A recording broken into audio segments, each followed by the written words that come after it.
देव सिंह बघेल चरणों में गिर गया और कहा, भगवान दास को शरण में ले लो।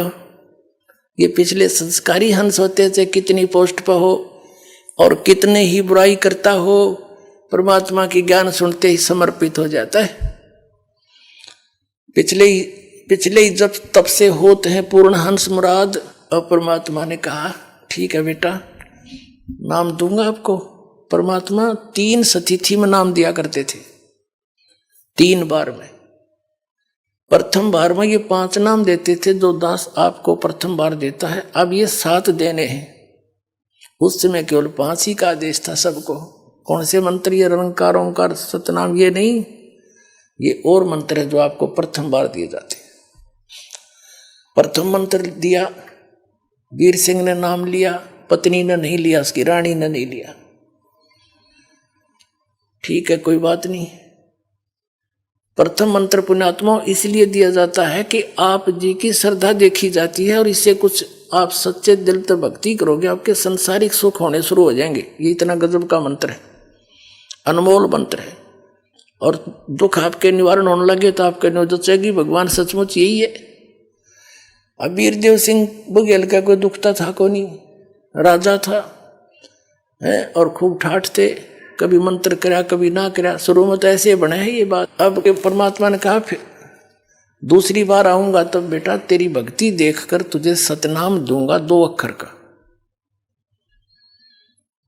अब वीर सिंह बघेल ने सोची, ठीक है दे देंगे गुरुजी जब देंगे, क्योंकि उसने कोई लगन नहीं थी। शुरुआत में ऐसा ही होता सबके साथ। अब परमात्मा गए, महीने 2 महीने 4 महीने 6 महीने के बाद फिर दोबारा उसके पास। राजा ने तैयारी कर रखी, कहाँ शिकार खेलने जाने की। सब तैयारी करके कति तैयार बैठे थे, घोड़े गाड़े तैयार कर रखे, सब सेना तैयार थी। जंगल में जाकर शिकार करते हैं राजा लोग, हिरण मारते हैं ऐसे। यानी ये बकवाद और कराता काल इनके पाप बढ़ाने के लिए। कबीर साहब पहुंच गए, आओ महाराज, गुरुजी आगे बैठो बैठो। आसन दिया तो बैठ गए। परमात्मा ने देखा ये की तैयारी पकड़ रहे हैं भाई, तो बताया क्या कि जी हम शिकार खेलने जा रहे हैं, गुरुजी आप भी चलो, आप भी वहां घूम आना। परमात्मा बोले, ना भाई ऐसी गलती करया करें, हैं शिकार खेलने जाया करें, जीवन ऐसा करते हैं। बोला, ना जी ये तो शौक है, हमारी हॉबी है, आप भी चलो। परमात्मा ने सोचा, बताइए के कर समझाओ इनको।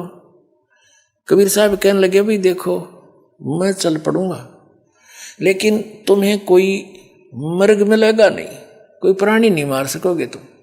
नो बोला जी, वीर सिंह कहता, नहीं जी वो तो बहुत मर्ग फिरते हैं, बहुत हिरण घूमते रहते हैं और ऐसी कोई बात नहीं। परमात्मा बोले, चलते। मालिक भी बैठा लिए घोड़े पे, चले गए। वहां पड़ाव ला लिया उन्होंने। अब शिकार खेलने के लिए चल पड़े। कबीर साहब को भी बैठा रखा घोड़े पे, कबीर साहब जाना था उनके साथ साथ। उनका पड़ाव अलग था, वहां रहे कुछ सैनिक छोड़ रखे थे, 10-20 लांगरी लुंगरी रोटी राटी बना लो, हम करके आते हैं शहर से पट्टा। तो 12 बज गए दिन के, सुबह निकले थे 6 बजे, थोड़ा बहुत नाश्ता करके। रात के दिन के 12 बज गए, 1 बज गया, कोई मर्ग दिखाई नहीं दिया हिरण। अब वो और गहरे चले गए, दूर दूर देखो कहाँ मिलेगा। राजा शिकार खेलने जावे और यानी शिकार नहीं करे तो अपनी वो इंसल्ट मानता है। तो परमात्मा ने क्या करा, एक हिरण बनाया, अपनी शक्ति से भेजा और वो हिरण दिखाई दिया। चारों तरफ सैनिक राजा साथ में।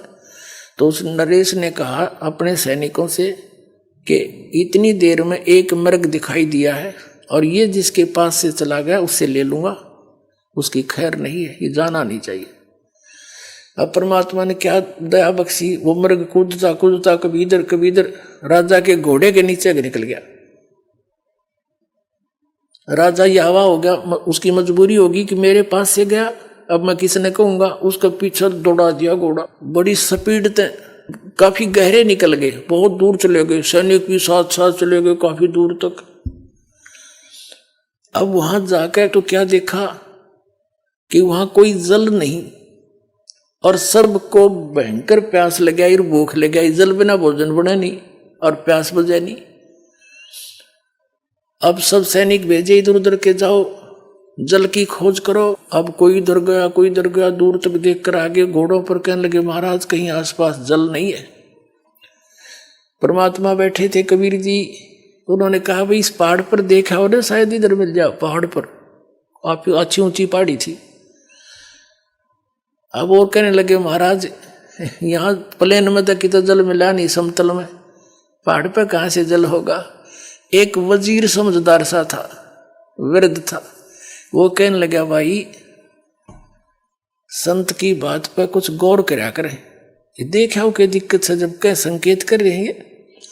तो 2-3 घोड़े पर ऐसे घूमते घूमते शिखर पर पहुंचे। बहुत बड़ा क्षेत्र हुआ, ऊपर प्लेन, एक सरोवर बीच में, सुंदर जल का, निर्मल जल, स्वच्छ और मीठा, और सुंदर बाग लाग रहा, सेब संतरे अंगूर काजू किशमिश के हर तरह की जो लदपद हो रहे।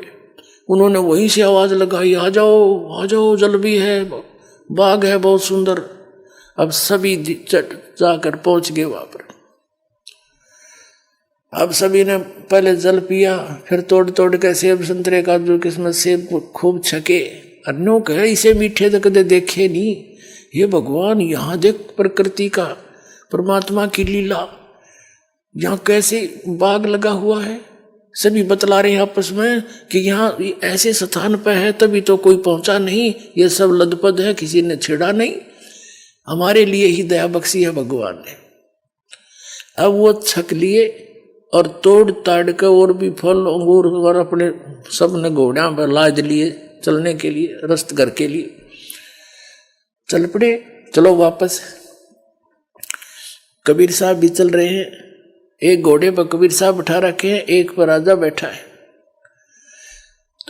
एक थोड़ी सी दूर जाकर के राजा कहता है हे गुरुदेव, देखो परमात्मा की कैसी लीला, इस पहाड़ के ऊपर बगीचा और कैसा बाग, कैसी मेवा, कैसा सुंदर जल। देखो पीछे देखा, सैनिक भी देखने लगे, राजा देख रहा था, वहां कुछ भी को नहीं, सूखे पत्थर पड़े। एकदम सारे वापस खड़े हो गए। वहां घूमा धक्के खाओ, कहाँ गया वो जल कहाँ गया, वो मेवा कहाँ गई।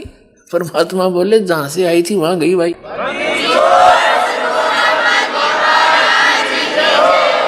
जी कहां से आई थी, के सतलोक से आई थी, जहां आपको दास ले जाना चाहता है। परमात्मा कहते थे जहां की मैं भक्ति बताता हूं वहां ऐसे मेवे, ऐसे बाग, ऐसे सरोवर भरे, अमृत ये जल था है वहां पर। अब वो सारे वापस आ गए। जब गणी सी ध्यान में ना आती शुरू में ये बातें, और लीला नारी देखी, घर आकर राजा ने अपनी पत्नी से बताया, हो वास्तव मर गए होते हम, तरफ तरफ कर मरते सारे। और सतगुरु ने ऐसी दया बख्शी अपनी लीला से, वहां बाग लगा दिए, फल छक कर आ रही, वो तोड़ के ला रहे, वहां रख दिए बोरे के बोरे ठाठा का, ये थी वहां पर। हट बुड़ कर देखा वहां कुछ नहीं पाया। ऐसे हमारे भगवान, अब गुरु जी ऐसे शक्तिशाली है, ऐसे चमत्कारी है। रानी ने भी नाम ले लिया, उसको फिर थोड़ी सी दृढ़ता हुई। परमात्मा बोला अब प्रथम नाम ले तू, अब तेरी थोड़ी बहुत बुद्धि लगेगी भक्ति में, अभी तू तो बकवाद कर रहा था, तेरा नाम खंडित है। अब दोबारा नए सिरे से प्रथम मंत्र दिया। कुछ दिनों के बाद फिर उसकी श्रद्धा अजब बन गई, फिर दूसरा मंत्र सतनाम दिया। फिर कुछ दिन के बाद भक्ति बढ़ने से अंतःकरण के मैल हट जाते हैं, फिर जिज्ञासा बढ़ जाती है, चाह बढ़ती है भगवान की। सतनाम से प्रबल इच्छा होती है कि भगवान आप सार नाम भी को थे, सार नाम दूंगा। परमात्मा बोले भाई योग्य हो जाएगा जब मिलेगा, यो इतनी जल्दी ना दूं। जब भी गुरुदेव आते हैं उनसे मिलते, प्रभु